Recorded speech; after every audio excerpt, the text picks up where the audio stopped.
Hello, everybody, and welcome on into a special edition of One Soccer Today. You know how we do this. We review the 2023 season for every Canadian pro club. Today, we're focusing on Valour. Let's give a quick recap on what was in the year 2023 for them, and it wasn't that great. They finished 8th in the CPL, 26 points in 28 games, a decline from 11 points from the previous season. Playoff drought now, gentlemen, that has reached 5 seasons. And they were upset 3-1 by TSS Rovers in the Canadian Championship, the first time ever that a professional team lost to a semi-pro team in the Can Champ. And Matteo Di Brian, here's some good news, though, named the U21 Canadian Player of the Year. So humble, so sweet when he accepted his award. A nice bright spot there for Valour. But you know how we do. We start this off by giving a grade for the season that was. Jordan, kick us off for Valour. Oh, wow. So D minus. Okay, you're on the same page as Wheel. What is that? Well, I was going to go F. IG field? I was going to go F, and then I thought, why not IG? Dead last. Given that's where they play. Yeah, sure. Why not? What does that mean? Yeah, what is IG? It's like an F, but a little bit worse. It's like your EFG. teacher Right. like had some sort of episode while they were grading your paper and just wrote IG. You're like, what is this, ma'am, sir? What did you give me? Anyways, Jordan, give your reason first before we get to the crazy one. Yeah, you kill me, man. You want to know why I gave Valour D minus? Because I was great. Most games that they played in, you really don't know like what they were trying to accomplish in their identity. And then TSS Rovers took them in the Can Champ. Like those reasons alone. I'm sure Wheels or Ollie are gonna get into numbers, but for me, they were they finished dead last. Vancouver FC were playing more promising, bright football than them this season. Like Valour for me, a D minus is well deserved. Okay, Wheels, you're on the same page. D minus dead last. I don't want to give them an F because I don't think they would have been given an F if the expectations were higher. And I don't think anyone other than I picked them to make the playoffs. And it started off with a thud. And I don't think it was all their fault. They lost 3 center backs in the first game or two of the season. And they lost Rafa Okeen in that Canadian Championship loss as well. Then poof, like the spine of your team, it's broken in half.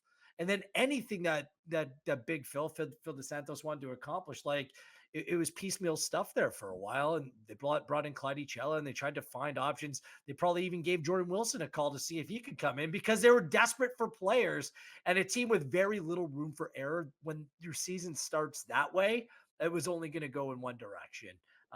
They just don't have the depth, especially attacking depth, to go on and do much. 25 goals. That was the worst in the Canadian Premier League, less than a goal a game. Just not going to cut it, Petrillo. I do think that they have a good manager and some good young players, and there were some positive elements, but I'm not willing to give them an F. D minus is fine for me. Before Ollie answers, because you're all scared to give an F, do you know why teachers skip over E? So you go from D to F. Do you know why they don't give E's? Because E could mean excellent. Is that it? You get an A+. That's exactly why. Is that it? Like A, B, C, D, and then it'll jump to F. Because E is also seen as a positive. It's not seen as a negative. Anyways. Exactly. Ollie, explain your IG. Go. My IG. So I was going to go D as well, and then I remembered that they got dumped out of the Canadian Championship. Then I remembered that they got dumped out of the Canadian Championship by TSS Rovers, so I downgraded it to an F. And if you've been watching the shows, or if you will watch the rest of these shows, depending on when this one comes out, I've been trying to theme them for each club, and so I decided, well, if I'm going to go F, why not go with an I and a G? IG Fields, you know. Anyway, I'm glad that one's landed and has been fully appreciated by. My fair share of swings and misses, but man, that is bad. I thought you were spelling fig. By Wheeler standards. I went the other way. I want fig. I was like, why? Ew, big season. It is a big season. Yeah, it didn't go well, did it? Like, they had a promising start. You thought this team could maybe be something in the first couple of weeks of the season. Then the injuries hit, and they just never really recovered. We'll get into some of the problems that were there, but last place out of the Canadian Championship to a League One team, like you can't describe this in flattering terms. It was a miserable season. But Wheels, maybe there was a star performer for 2023. Anybody? You mentioned him, 20-year-old Mateo DeBrienne, converted his position, became more of a left back this year. I think there was a little bit of a transition, shaky out of the gate, but he gradually improved as the season went on and became one of the best at his position over the course of the season. And for a team that their leading goal scorer had 4, I mean, he was right there with 3. I think that he's a promising young player. He has all the attributes that you like to see in a player, good personality as well. I thought it was a real bright spot. I thought that Dante Campbell was a real bright spot as well. I wanted to give him a shout, a mention. He played everywhere he was asked and put in a shift each and every time out. Like between him and Gutierrez, Sanchez, they had some good, they still do have some intriguing midfield talent. I think it's just they didn't need to get the players around them right. But I think that Campbell is worth a shout along with the DeBrienne. Ollie? I'm going to go with Diego Gutierrez. I still think he's one of the better central midfielders in the CPL. And at times I thought he was very, very good this year and really led this team in maybe a different way than he has done in the past, kind of stepped up as the central player in the team. I still think there's more to come from him. I think it's difficult at times when you're in a losing team to keep your head above water and really stand out as one of the top players in the league. But I think he has that capability. And when he hit his highest level, I thought he was right up there with the best central midfielders in the league. Gerardo?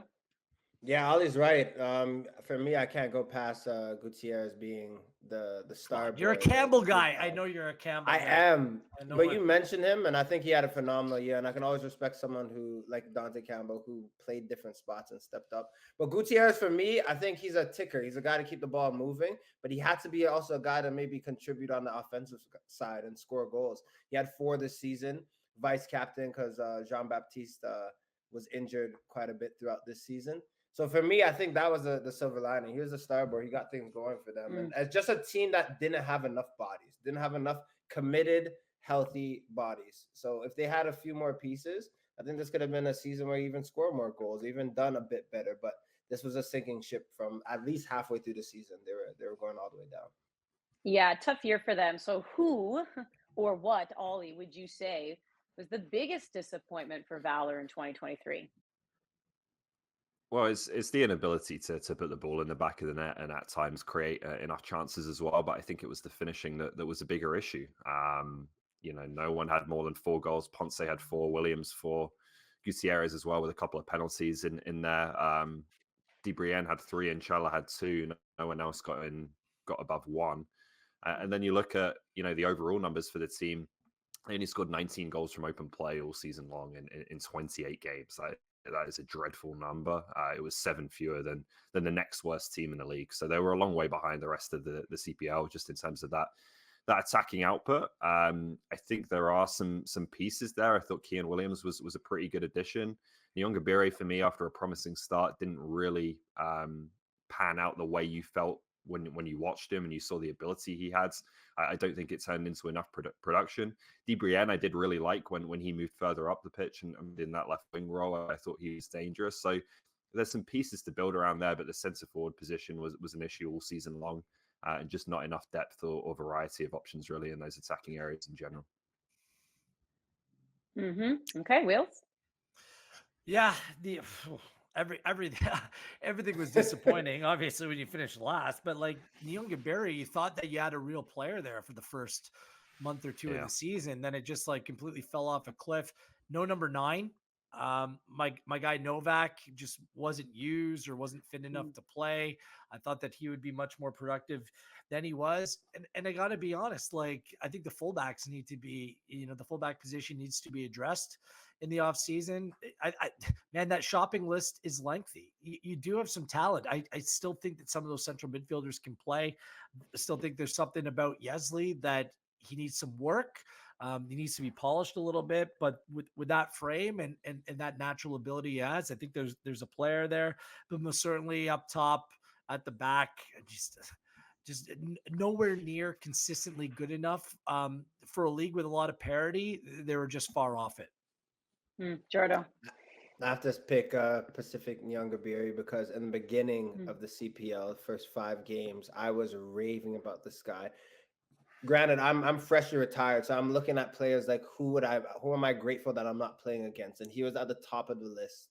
There was even a point where Ayman Saloof, I said, yeah, he's talented, but I still wouldn't want to play against Nyongabiri just because of his pace, his power. Homeboy scored 1 goal and had 3 assists. Like I get it. The team was stinky. It wasn't a good year, but in terms of his actual quality, there were more goals. He could have maybe finished on 4 or 5. It's more of a me thing because I was raving about him, and then I look at the season and even the times that you think about, oh, you predicted certain things and you're maybe right. Nyongabiri probably has to be the biggest catastrophe for me because I thought he was going to be a guy to step up in this league. So for me, that has to be the biggest disappointment. Just for their, by the way, Brandy, their fans, like, still have a good chunk of fans that are coming out to the games. I feel disappointed for them. Like they're just dying to see something that will take this team to the next level. So the pressure's on for 2024. Okay, so lead us off here, Jordo, for 2024. What are you expecting from Valour? A center forward.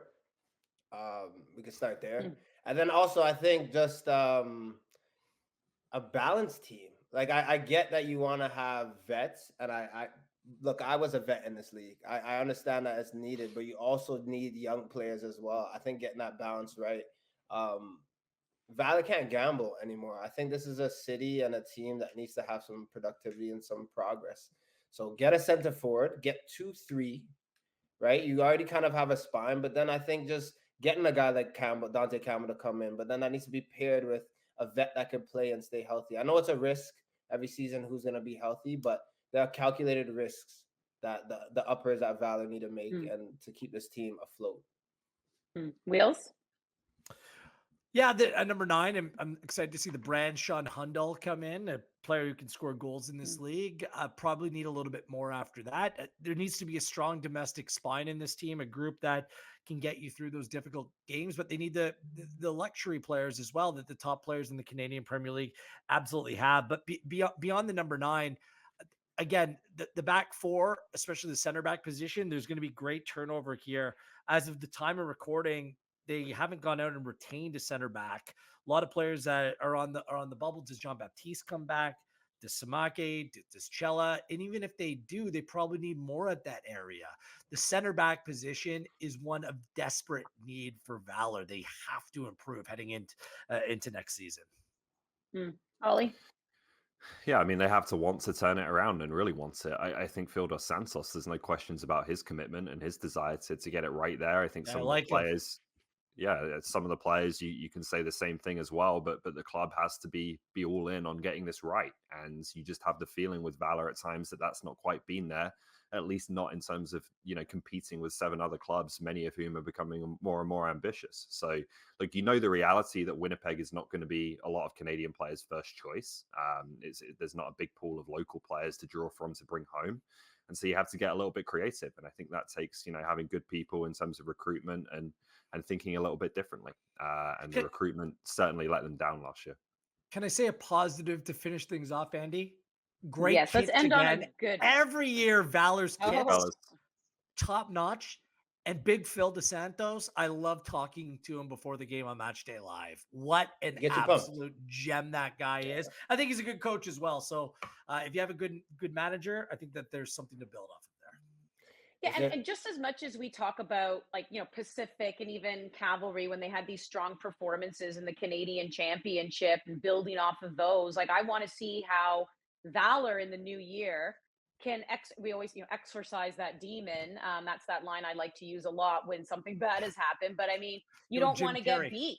Yeah, you don't want to get beat by a semi-pro team again, right? Like that's not something you want to happen again. Maybe you learn from that. Maybe you're a little bit more motivated. I mean, obviously from a storyline perspective, we absolutely love what TSS Rovers did.